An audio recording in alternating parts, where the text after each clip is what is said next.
manhã do dia 1º de fevereiro de 1974, uma sexta-feira como qualquer outra, os funcionários do edifício Joelma iniciavam mais um dia de trabalho. O prédio comercial localizado na Avenida 9 de Julho, no centro de São Paulo, abrigava diversos escritórios, sendo a maioria ocupada pelo banco Crefisul, que empregava centenas de funcionários. Entre eles estava Volquimar Carvalho dos Santos, uma jovem de 21 anos, cheia de sonhos e planos para o futuro. Formada como professora primária, havia sido recentemente aprovada para o curso de Letras na Universidade de São Paulo, mas continuava trabalhando na área administrativa do banco, onde exercia funções de gravadora em processamento de dados no 23º andar. Na véspera da tragédia, Volquimar havia faltado ao trabalho para preparar sua documentação de matrícula na universidade. Naquele dia, porém, estava de volta ao escritório, sem saber que seria seu último. Por volta das 8h50 da manhã, um curto-circuito no sistema de ar-condicionado do 12º andar deu início ao incêndio. Como o edifício possuía materiais altamente inflamáveis, como divisórias de madeira, carpetes e forros de fibra sintética, o fogo rapidamente se espalhou. Em questão de minutos, as chamas tomaram mais da metade do prédio. A estrutura do Joelma apresentava diversas falhas de segurança, que tornaram o combate ao fogo quase impossível. Não havia escadas de emergência externas. Os hidrantes internos não tinham pressão suficiente. O edifício não possuía um heliporto, dificultando o resgate aéreo. Os elevadores pararam de funcionar rapidamente devido ao calor e à fumaça densa. O revestimento externo de alumínio e vidro ajudou a reter o calor, transformando o prédio em uma fornalha. A escada interna do edifício, que deveria ser um meio de evacuação seguro, funcionou como uma chaminé, sugando o fogo para os andares superiores. A fumaça tóxica e o calor insuportável transformaram cada lance de escada em um caminho mortal. Quando o fogo atingiu os andares superiores, os funcionários ficaram sem saída. Muitos correram para as janelas tentando escapar do calor e da fumaça, enquanto outros se dirigiram ao terraço, na esperança de um resgate aéreo. Entre essas pessoas estava Volquimar. As imagens do incêndio foram chocantes. Funcionários desesperados saltavam dos andares na tentativa de escapar das chamas. Outros, sem opções, foram carbonizados no terraço, onde o calor era insuportável. Estima-se que mais de 60 pessoas desencarnaram ali, incluindo Volquimar. A jovem relata que, ao sentir a fumaça invadindo seus pulmões, sentiu um sono profundo e, ao acordar, percebeu que já não estava mais no prédio. Sua transição para o plano espiritual havia acontecido de forma inesperada. A dor da perda de Volquimar foi imensa para sua família, especialmente para sua mãe, Valquíria Carvalho dos Santos. Como muitos familiares das vítimas do Joelma, ela buscou consolo na fé e na espiritualidade. 40 dias após o incêndio, viajou para Uberaba, onde procurou o médium Francisco Cândido Xavier, conhecido por suas cartas psicografadas.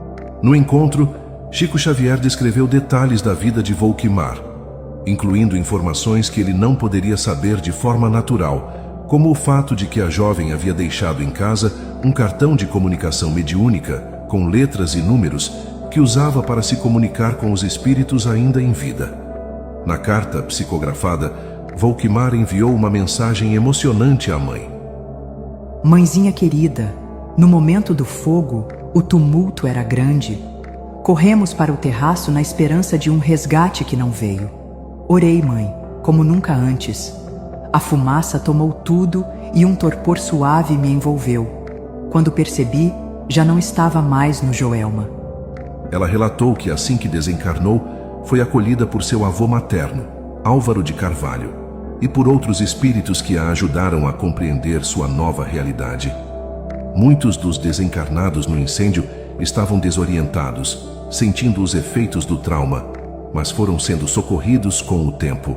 Mamãe, por favor, não chore. Eu não morri, apenas despertei para outra vida. O amor nos une para sempre. Em suas comunicações posteriores, Volquimar detalha sua adaptação no plano espiritual. Ela descreve hospitais espirituais, onde os espíritos das vítimas foram tratados após a passagem.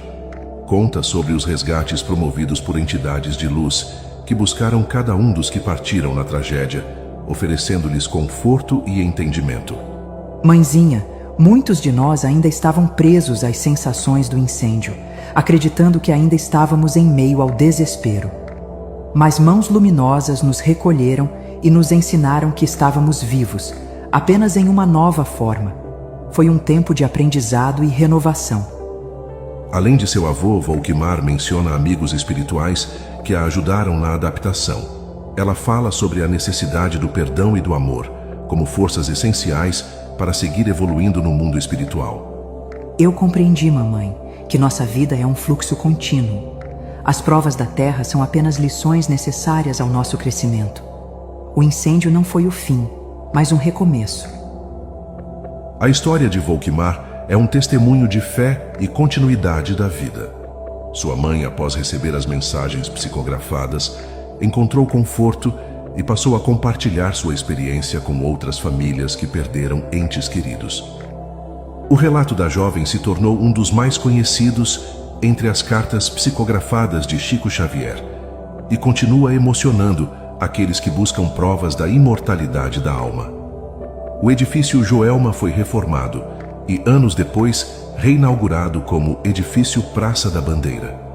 Entretanto, a tragédia deixou marcas permanentes e um rastro de histórias e mistérios, incluindo os fenômenos paranormais relatados no local. Após o trágico incêndio no edifício Joelma em 1974, diversos relatos de fenômenos paranormais emergiram, contribuindo para a reputação do local como um dos mais assombrados do Brasil. Histórico do terreno. Antes da construção do edifício, o terreno já possuía um passado marcado por tragédias.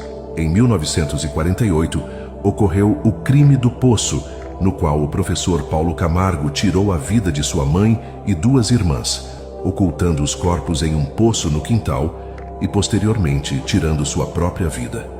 Esse evento trágico alimentou a crença de que o local seria amaldiçoado. As 13 almas. Durante o incêndio, 13 pessoas ficaram presas em um elevador e faleceram carbonizadas. Devido ao estado dos corpos, não foi possível identificá-los e eles foram sepultados juntos no cemitério São Pedro, em São Paulo. Após o sepultamento, surgiram relatos de visitantes e funcionários que afirmavam ouvir gritos e sussurros vindos das sepulturas. Com o tempo, as 13 almas passaram a ser veneradas por devotos que acreditam em seu poder de intercessão, deixando copos de água sobre as lápides como forma de homenagem. Relatos de aparições. Funcionários e visitantes do edifício relataram diversas experiências sobrenaturais, incluindo fenômenos poltergeist, relatos de luzes que se acendem e apagam sozinhas, portas que abrem e fecham sem explicação e sons inexplicáveis nos corredores. Aparições. Testemunhas afirmam ter visto figuras espectrais, como uma mulher vestida de branco, flutuando no estacionamento do prédio. O filme Joelma, 23º Andar. Em 1979, foi lançado o filme Joelma, 23º Andar, baseado nas cartas psicografadas por Chico Xavier, atribuídas a uma das vítimas do incêndio. Durante as filmagens, a equipe relatou ocorrências estranhas, como ruídos inexplicáveis e equipamentos que funcionavam de maneira anômala. Uma fotografia tirada durante as gravações mostrou uma silhueta que muitos acreditam ser de um espírito presente no local. A tragédia do edifício Joelma foi um dos incêndios mais impactantes da história do Brasil, deixando marcas profundas na cidade de São Paulo e na memória de seus habitantes.